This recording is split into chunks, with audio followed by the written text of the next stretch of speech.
तो दोस्तों हम फिजिकल ज्योग्राफी से जुड़े हुए प्रश्नों पर चर्चा कर रहे थे और आज अपना एक नया टॉपिक होने वाला है चक्रवात। चक्रवात से जुड़े हुए प्रश्नों पर हम आज चर्चा करेंगे। तो चलते हैं, देखिए आज का अपना प्रश्न कौन कौन से हैं। सबसे पहला आज का प्रश्न है, यहाँ पर आप देख रहे हैं, चक्रवात की उत्पत्ति किस प्रकार होती है। आपको ये बताना है चक्रवात की उत्पत्ति किस प्रकार होती है। दो विभिन्न वायु राशियों के मिलने से, दो विभिन्न तापमान वाली वायु राशियों के मिलने से, वायुमंडलीय दशाओं में असाधारण परिवर्तन से, उपयुक्त सभी। तो जल्दी से बताएंगे आंसर क्या हो जाएगा। चक्रवात की उत्पत्ति किस प्रकार से होती है ये आपको बताना है। दो विभिन्न वायु राशियों के मिलने से, दो विभिन्न तापमान वाली वायु राशियों के मिलने से, वायुमंडलीय दशाओं में असाधारण परिवर्तन से और उपयुक्त सभी। दोस्तों इसका उत्तर राइट बी हो जाएगा, दो विभिन्न तापमान वाली वायु राशियों के मिलने से। जब मान लीजिए एक गर्म हवा और एक ठंडी हवा दोनों आपस में मिलती हैं तो वातावरण का निर्माण होता है और उनसे चक्रवात की उत्पत्ति होती है। तो दो विभिन्न तापमान वाली वायु राशियों के मिलने से चक्रवात की उत्पत्ति होती है, ये ऑप्शन बी। नेक्स्ट चलते हैं, अगला प्रश्न है,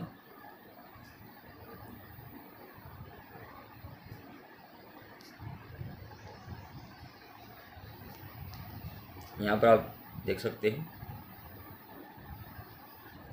चक्रवात की दिशा क्या होती है, ये बताना आपको। चक्रवात की दिशा क्या होती है। उत्तरी गोलार्ध में घड़ी की सुई के विपरीत और दक्षिणी गोलार्ध में घड़ी की सुई के अनुकूल। उत्तरी गोलार्ध में घड़ी की सुई के अनुकूल और दक्षिणी गोलार्ध में घड़ी की सुई के विपरीत। उत्तरी गोलार्ध में घड़ी की सुई के विपरीत और दक्षिणी गोलार्ध में घड़ी की सुई के विपरीत। उत्तरी गोलार्ध और दक्षिणी गोलार्ध दोनों में घड़ी की सुई के अनुकूल। तो बताएंगे जल्दी से चक्रवात की दिशा क्या होती है, ये आपको बताना है। दोस्तों इसका उत्तर आपका राइट क्या हो जाएगा, ए राइट हो जाएगा। चक्रवात की दिशा क्या होती है, ऑप्शन नंबर ए, उत्तरी गोलार्ध में घड़ी की सुई के विपरीत और दक्षिणी गोलार्ध में घड़ी की सुई की क्या होती है, अनुकूल। उत्तरी गोलार्ध में हवाएं घड़ी की सुई के विपरीत घूमती है और दक्षिणी गोलार्ध में घड़ी की सुई के अनुकूल। ये आपको ध्यान में रखना है। नेक्स्ट प्रश्न है अपना, चलते हैं, देखिए तीसरा जो प्रश्न है,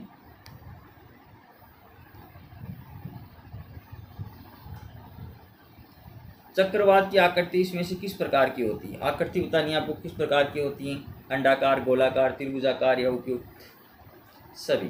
तो बताएंगे चक्रवात की आकृति इसमें से किस प्रकार की होती है, अंडाकार, गोलाकार, त्रिभुजाकार या उपयुक्त सभी।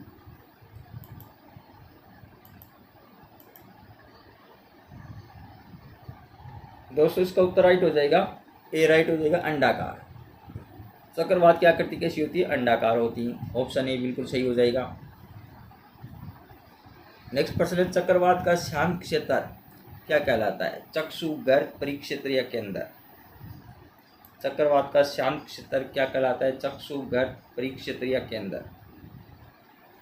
जल्दी से बताएंगे चक्रवात का शांत क्षेत्र क्या कहलाता है, चक्षु, गर्त, परिक्षेत्र या केंद्र। तो दोस्तों इसका उत्तर राइट हो जाएगा, ऑप्शन ए बिल्कुल सही हो जाएगा, चक्षु कहलाता है।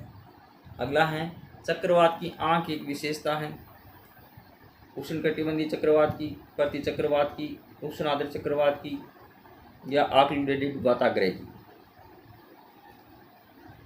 बताएंगे चक्रवात की आंख एक विशेषता है तो किसके, उष्णकटिबंधीय चक्रवात की, उष्णकटिबंधीय चक्रवात की। ऑप्शन नंबर ए आपका बिल्कुल सही हो जाएगा। फ्रंटल वर्षा किस कारण से होती है, सैवनीय धारा से, समुद्री धारा हवा से, चक्रवाती गतिविधि से या पर्वतों से वाष्पित जल का संघनन। तो बताएंगे जल्दी से फ्रंटल वर्षा किस कारण से होती है, सैवनीय धारा से, समुद्री हवा से, चक्रवाती गतिविधि से या पर्वतों से वाष्पित जल का संघनन।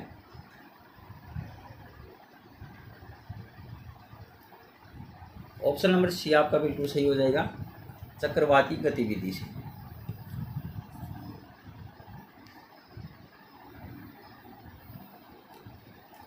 फिर निम्नलिखित में से कौन सा कथन सही है।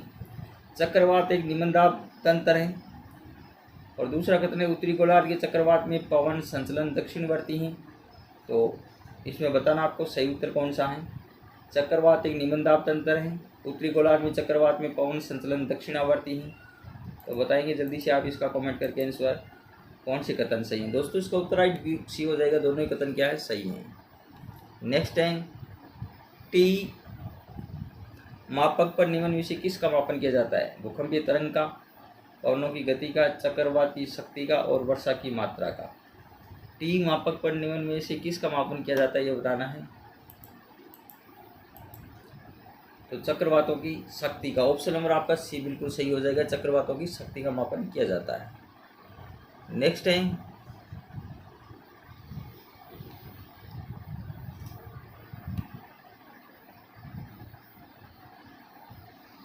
फिलीपींस, जापान तथा चीन सागर में जो उष्णकटिबंधीय चक्रवातीय तूफान आते हैं उन्हें क्या कहते हैं। बहुत ही इंपॉर्टेंट प्रश्न है, काफ़ी एग्जाम में ये प्रश्न आया हुआ है, तो ये बताएंगे आप। फिलीपींस, जापान और चीन सागर में जो उष्णकटिबंधीय चक्रवात तूफान आते हैं उन्हें क्या कहते हैं। ऑप्शन ए है हेरिकेन, ऑप्शन बी है टोर्नेडो, ऑप्शन सी है टाइफून, ऑप्शन डी है विली विली। तो बताएंगे फिलीपींस, जापान तथा चीन सागर में जो उष्णकटिबंधीय चक्रवात तूफान आते हैं उन्हें क्या कहते हैं। हेरिकेन, टोर्नेडो, टाइफून या विली विली।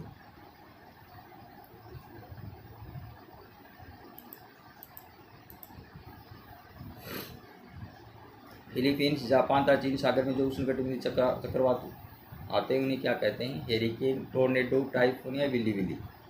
दोस्तों इसका उत्तर राइट हो जाएगा, सी राइट हो जाएगा, टाइफून इसको कहते हैं। क्या कहते हैं, टाइफून कहते हैं। नेक्स्ट प्रश्न है अपना,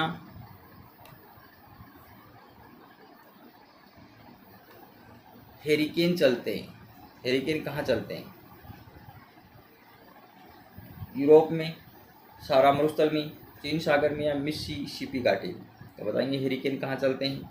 यूरोप में, सहारा मरुस्थल में, चीन सागर में या मिसिसिपी घाटी में, कहाँ चलते हैं बताएंगे जल्दी से। हेरिकेन कहाँ चलते हैं ये आपको बताना है। दोस्तों इसका उत्तर राइट डी हो जाएगा, मिसिसिपी घाटी में। कहाँ पर चलते हैं, मिसिसिपी घाटी में चलते हैं। दोस्तों ये हमने आज 10 क्वेश्चन है वो कंप्लीट कर लिए। अगली वीडियो में हम आगे के प्रश्नों को लेकर के चर्चा करेंगे।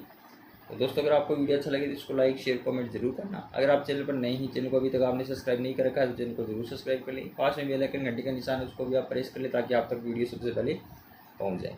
और दोस्तों हम आपको बता दें कि इस चैनल पर आपको ज्योग्राफी से जुड़े हुए, चाहे वो फिजिकल ज्योग्राफी हो, चाहे राजस्थान ज्योग्राफी हो या फिर इंडियन या वर्ल्ड ज्योग्राफी हो, उन सभी के प्रश्न आपको यहाँ पर देखने को मिलने वाले हैं।